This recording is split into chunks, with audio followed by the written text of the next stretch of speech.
Kenapa dengan Izara? Oh my god. Ada tersalah cakap ke ni? Okay. Come on. You tak tahu ke Izara yang culik anak you? Tak payahlah kau nak lagakan aku dengan Izara. No. I'm serious.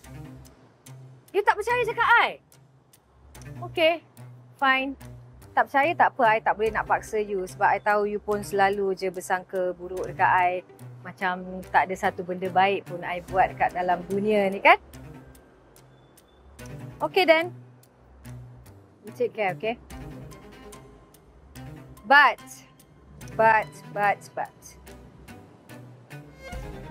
You have to be careful with Zara. Okay?